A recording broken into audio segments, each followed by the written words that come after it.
पिछले एक साल में रिकॉर्डेड 160 एक्सटॉर्शन की कॉल्स आई हैं। कल मैं उनसे मिलने के लिए गया था बस।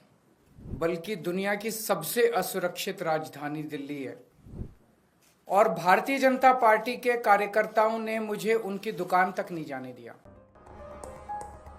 दिल्ली में जो कानून व्यवस्था की बहुत ज़्यादा बुरी हालत होती जा रही है और ख़ासकर पिछले 1-1.5 साल से दिल्ली में जो अपराध बढ़ते जा रहे हैं, कानून व्यवस्था चरमरा गई है, मर्डर्स बहुत होने लगे हैं, व्यापारियों को एक्सटॉर्शन के कॉल्स आ रहे हैं, चारों तरफ महिलाओं के साथ ईव टीजिंग के, बलात्कार के, गैंग रेप्स के, मर्डर के मामले बढ़ते जा रहे हैं। गैंग वॉर्स मतलब कई सालों के बाद गैंग वॉर दिल्ली में देखने को मिल रहे हैं। जिस किस्म के गैंग वॉर एक समय में 90s के दशक में बॉम्बे में देखने को मिलते थे, जब बॉम्बे में अंडरवर्ल्ड का बोलबाला था, उस तरह के गैंग वॉर और शूटआउट्स दिल्ली के अंदर देखने को मिल रहे हैं। आज लोग ये कह रहे हैं कि दिल्ली न केवल असुरक्षित है बल्कि दुनिया की सबसे असुरक्षित राजधानी दिल्ली है। 2022 में 501 मर्डर हुए, जो कि पिछले कुछ सालों में सबसे ज़्यादा मर्डर्स हैं, और लगभग पिछले 3 महीने में जितने यमुना पार जितने गैंग वॉर हुए हैं उसमें 20 लोगों की जानें गई हैं। तो हालत बहुत ज़्यादा ख़राब हो गई है। चारों तरफ लोग डर और दहशत की ज़िंदगी जी रहे हैं। आज से 10 साल पहले आप लोगों ने, दिल्ली के लोगों ने मुझे एक जिम्मेदारी दी थी। आपने कहा था केजरीवाल जी आप हमारे स्कूल ठीक करो। मैंने स्कूल ठीक कर दिए। आपने कहा था केजरीवाल जी आप हमारी बिजली ठीक करो। मैंने बिजली ठीक कर दी। आपने कहा था केजरीवाल जी आप हमारे अस्पताल, स्वास्थ्य सेवाएं ठीक करो। मैंने वो ठीक कर दी। आपने कहा था केजरीवाल जी आप हमारा पानी ठीक करो। कई पानी में चीज़ें ठीक की, कई चीज़ें चल रही हैं, लेकिन सुधार की ओर स्थिति बढ़ रही है। लेकिन दिल्ली के लोगों की सुरक्षा की जिम्मेदारी आपने केंद्र सरकार को दी थी और केंद्र सरकार में ये सारी जिम्मेदारी केंद्रीय गृह मंत्री अमित शाह जी के ऊपर जाती है। अमित शाह जी की जिम्मेदारी है दिल्ली को सुरक्षित रखने की। अमित शाह जी की जिम्मेदारी है दिल्ली में कानून व्यवस्था को बनाए रखने की। लेकिन आज मुझे बेहद अफसोस के साथ कहना पड़ रहा है कि अमित शाह जी पूरी तरह से पिछले 10 साल में दिल्ली की कानून व्यवस्था बनाने में फेल हो गए हैं और आज जो स्थिति है वो बहुत ही भयावह स्थिति पैदा हो गई है। लोग कह रहे हैं कि Delhi rape capital of the world है, कोई कह रहा है gangster capital of the world है, कोई कह रहा है सबसे खतरनाक कैपिटल है। ये सुन के अच्छा नहीं लगता। ये केवल बात दिल्ली की इमेज की नहीं है, ये बात लोगों की सुरक्षा से रिलेटेड है। आज सबसे ज्यादा 2 तबके के लोग डरे हुए हैं, महिलाएं और बिजनेसमैन। कल मैं नांगलोई गया। नांगलोई में कुछ दिन पहले रोशनलाल नाम के एक व्यक्ति जो दुकान चलाते हैं, उन्होंने 8 बजे सुबह दुकान खोली। 9:15 बजे उनके दुकान पे 2 मोटरसाइकिल पे सवार आए, उन्होंने गोलियां चलाई और वो भाग गए। कल मैं उनसे मिलने के लिए गया था बस, और भारतीय जनता पार्टी के कार्यकर्ताओं ने मुझे उनकी दुकान तक नहीं जाने दिया, रास्ते में रोक लिया। रास्ते से वापस आना पड़ा मुझे। रोशनलाल जी ने अपना बेटा भेजा मुझे, मैं गाड़ी में बैठे बैठे मैंने उनके बेटे से मुलाकात की। मेरे को रोकने से क्या होगा? मैं अमित शाह जी से कहना चाहता हूं, केजरीवाल को मत रोकिए, क्राइम को रोकिए, अपराध को रोकिए, वो आपकी जिम्मेदारी है। केजरीवाल को रोकना आपकी जिम्मेदारी नहीं है। अगर आज आप अपना काम ठीक से कर लेते तो आपको केजरीवाल को रोकने की जरूरत नहीं पड़ती, केजरीवाल को नांगलोई जाने की जरूरत नहीं पड़ती। क्या छुपाने की कोशिश की जा रही है? और ये एक, मैंने कई बिजनेसमैन से बात की, ट्रेंड बन गया है। पिछले एक साल में रिकॉर्डेड 160 एक्सटॉर्शन की कॉल्स आई हैं। जिन लोगों ने, जब एक्सटॉर्शन की कॉल आती है किसी के पास, तो वो कहते हैं इतने इतने पैसे दे दे, नहीं तो तेरे फलाने फलाने को, घर के आदमी को मार देंगे, इसको किडनैप कर लेंगे, और अगर पुलिस को बताया तो देख लेना। 70-80% लोग तो रिपोर्ट ही नहीं करते पुलिस में, बताते ही नहीं है पुलिस को, डर के मारे, और वो पैसे दे देते हैं। ताकि उनको सुरक्षित रहें। तो 160 कॉल तो पुलिस के रिकॉर्ड में है, पता नहीं कितनी कॉल्स ऐसी हैं जो लोगों को आ रही हैं और लोग बता नहीं रहे। तो हर रोज पता नहीं कितनी एक्सटॉर्शन कॉल्स दिल्ली के अंदर आ रही हैं। और ये एक्सटॉर्शन कॉल्स क्या हैं? एक व्यापारी को विदेश के नंबर से एक्सटॉर्शन कॉल आती है, उसको कहा जाता है कि इतने पैसे दे दे, नहीं तो तेरे को ये कर देंगे, वो कर देंगे।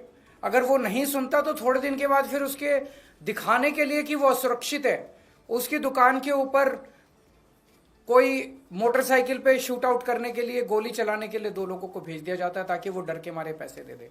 ये इतनी आम बात हो गई है कि दिल्ली से बिजनेसमैन दिल्ली छोड़ छोड़ के आस पड़ोस के राज्यों में जा रहे हैं। बिजनेस करना दिल्ली के अंदर एक बहुत बड़ा गुनाह बनता जा रहा है। महिलाएं असुरक्षित हैं। महिलाओं को, छोटी छोटी बच्चियों के साथ उनकी किडनैपिंग करके उनको रेप कर दिया जाता है, उनको मर्डर कर दिया जाता है। ईव टीजिंग की, मनचलों की घटनाएं मेट्रो के अंदर और बस के अंदर सफर करना दूभर होता जा रहा है। और ये सारी घटनाएं घट रही हैं अमित शाह जी के घर के चंद किलोमीटर के अंदर। अमित शाह जी जो कि देश के गृह मंत्री हैं, दिल्ली सीधे उनके अंडर में आती है। दिल्ली की कानून व्यवस्था उनको मेंटेन करनी है। वो अपने घर के 20 किलोमीटर के दायरे को सुरक्षित नहीं रख पा रहे, तो फिर वो कैसे देश चलाएंगे, कैसे देश के अंदर कानून व्यवस्था लागू करेंगे? मैं आपको कुछ उदाहरण देता हूं। 23 नवंबर को गोविंदपुरी में किरणपाल नाम की पुलिस कांस्टेबल, पुलिस वाले भी सुरक्षित नहीं है, जिन्हें हमें सुरक्षा देनी है वो खुद ही सुरक्षित नहीं है। किरणपाल नाम की पुरुष है, किरणपाल नाम के 28 साल के पुलिस कांस्टेबल की चाकू गोद के हत्या कर दी गई, और ये महज अमित शाह जी के घर से 13 किलोमीटर दूर हुआ। 31 अक्टूबर को फर्श बाजार, वहां पे गैंग वॉर में 2 लोगों की मौत हो गई दिवाली वाली रात को, और ये महज 14.5 किलोमीटर, अमित शाह जी के घर से 14.5 किलोमीटर दूर हुआ। 21 अक्टूबर को करोल बाग में एक महिला को किडनैप करके रेप कर दिया गया, अमित शाह जी के घर से महज 9 किलोमीटर की दूरी पे। 14 सितंबर को ग्रेटर कैलाश में 35 साल के एक जिम के मालिक को गोली मार के 2 मोटरसाइकिल वालों ने गोली मार के उसके मर्डर कर दिया। महज 9.5 किलोमीटर अमित शाह जी के घर से दूरी है उनकी। अमित शाह जी से मैं पूछना चाहता हूं, ये हो क्या रहा है? क्या आप मानते हैं कि आपसे दिल्ली नहीं संभल रही है?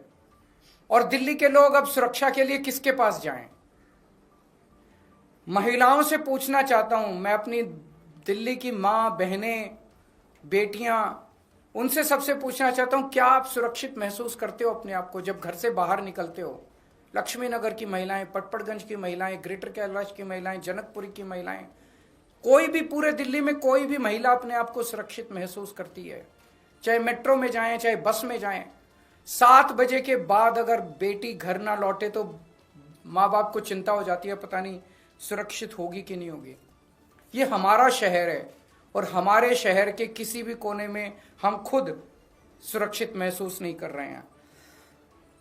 और बहुत सारे केसेस हैं, बड़ी लंबी लिस्ट है मेरे पास और आपके पास भी होगी। 11 अक्टूबर को सराय काले खां 10 किलोमीटर दूर है अमित शाह जी के घर से, वहां एक 34 साल की महिला के साथ गैंगरेप किया गया और वो अर्धमूर्छित अवस्था के अंदर पाई गई।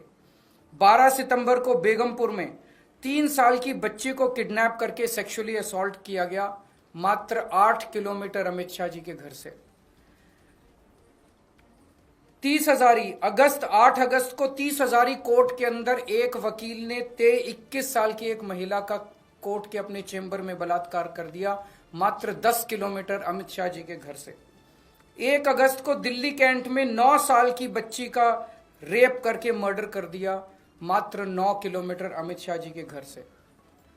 इन लोगों ने नारा दिया है, बेटी पढ़ाओ बेटी बचाओ। बेटी को पढ़ाने की जिम्मेदारी हमारी थी, हमने बेटी को पढ़ाया। बेटी को बचाने की जिम्मेदारी आपकी थी, आपने बेटी को बचाया नहीं, आप बेटी को बचाने में नाकाम रहे। आज मैं अमित शाह जी से पूछना चाहता हूं कि आपने दिल्ली को दुनिया की सबसे असुरक्षित राजधानी क्यों बनाया? आपने 10 साल में इसको रोकने के लिए क्या काम किया? हमारे दिल्ली के लोग जाएं तो जाएं कहां? आज दिल्ली के लोग भय में जी रहे हैं। क्या आप मानते हैं कि आपसे दिल्ली नहीं संभल रही है? अगर नहीं संभल रही है तो किसी और को जिम्मेदारी दे दीजिए। आज दिल्ली का बुरा हाल कर दिया इन लोगों ने। हम सुरक्षा के लिए किसके पास जाएं? आज दिल्ली के लोग अमित शाह जी से ये पूछना चाहते हैं। ये एक अभी आप लोगों को भी देंगे, ये एक मैप है दिल्ली का। ये अमित शाह जी का घर है और इस घर से आप देखेंगे 15 किलोमीटर दूर शाहदरा गैंगरेप केस, 16 किलोमीटर दूर 100 crore fraud bye Chinese national, 9 kilometre दूर एक डॉक्टर को रॉब करके उसका मर्डर कर दिया गया, 6 किलोमीटर दूर आईटीओ गैंगरेप केस, 15 किलोमीटर दूर doctor killed by a teenager. उनके घर से मात्र 15 से 20 किलोमीटर दूर की दूरी के अंदर इतने मर्डर और इतने रेप और इतने फिरौतियों के कॉल्स आ रहे हैं।